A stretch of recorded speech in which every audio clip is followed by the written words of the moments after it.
Le vrai problème du cannabis thérapeutique aujourd'hui, c'est l'amalgame. L'amalgame entre le récréatif et le médical. C'est un peu comme dire, tu prends du tramadol, donc t'es héroïnomane. Bah non, alors c'est certes la même molécule, mais c'est pas du tout la même chose. Il y en a un, c'est un médicament, l'autre, c'est une drogue.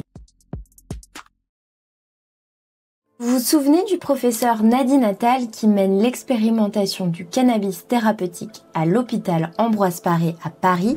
Aujourd'hui, on vous emmène à la rencontre de l'un de ses patients. Cyril a 48 ans. En 2019, un AVC bouleverse sa vie. Depuis, il vit avec des douleurs neuropathiques intenses qu'aucun traitement ne peut soulager. Aucun, pas tout à fait. Été 2019, je rentre de vacances un peu fatigué, je reprends le boulot le lundi. En répondant à mes mails, incapacité à répondre, ce que j'écrivais en fait n'avait aucun sens. J'étais vraiment pas bien, grosse fatigue. Je suis allé chez le généraliste qui m'a envoyé faire un scanner et là il s'est révélé que j'avais fait un AVC. Donc je suis allé aux urgences et je suis resté 5 jours en soins intensifs. Assez peu de séquelles, si ce n'est une très grosse fatigue. Quelques fourmis dans le corps sur la partie droite. Au bout d'un mois, des douleurs ont commencé à apparaître dans le bas de ma jambe, dans le pied principalement, et puis dans mon bras. Et ça en permanence, et ça n'a fait qu'augmenter, et j'avais aucun traitement. Depuis cet AVC, je suis président de l'association C Thérapeutique, qui est un regroupement de patients inclus dans le protocole de cannabis thérapeutique. On est la première association de patients suite à la décision en janvier dernier de sevrer tous les patients inclus dans ce protocole mis en place en 2021. On nous a tous imposé un sevrage médical annoncé à juin 2025. Nous nous sommes bien entendu battus. On a écrit aux députés, aux sénateurs, au président pour leur faire part de notre inquiétude, puisqu'en fait nous étions tous dans une impasse thérapeutique et le cannabis nous a fortement soulagés. Nous avons tous des pathologies différentes. Il y a des douleurs neuropathiques, il y a de la spasticité aussi. On a des personnes atteintes de sclérose en plaques en soins palliatifs qui sont aussi tétraplégiques, comme beaucoup d'adolescents. J'ai fumé des joints jeunes. J'avais pas du tout cette volonté de retomber là-dedans.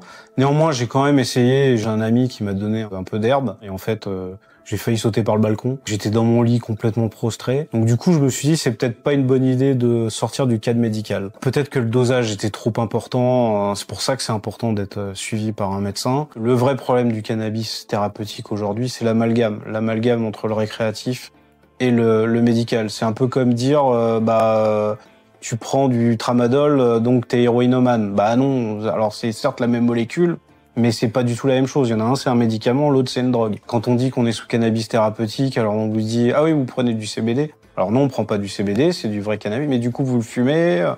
Et quand on dit aux potes qu'on prend du cannabis, peut-être que tu pourrais me faire essayer. Bah non, en fait, c'est un médicament. Donc en fait, quand on a notre rendez-vous au centre de traitement de la douleur, donc on fait un point, il y a un questionnaire assez basique de la NSM qui demande si tu es sur une échelle de 1 à 100 votre état de forme, l'amélioration que le médicament a pu vous apporter. En fonction de toutes ces réponses, le médecin réajuste à la fois la quantité mais aussi le dosage. Le parcours classique, donc je vais voir mon généraliste qui me fait une ordonnance sécurisée, donc il doit préciser le nom de la pharmacie, forcément cette pharmacie doit avoir fait la formation. Je vais récupérer mon ordonnance auprès du pharmacien et j'ai mon traitement pour 1 mois. Donc c'est de l'huile qu'on met sous la langue, qu'après on ingère, qu'on prend le matin et le soir. J'ai clairement senti une amélioration. J'étais beaucoup moins irritable, beaucoup moins fatigué, je sentais moins mes douleurs. On reprend goût à la vie.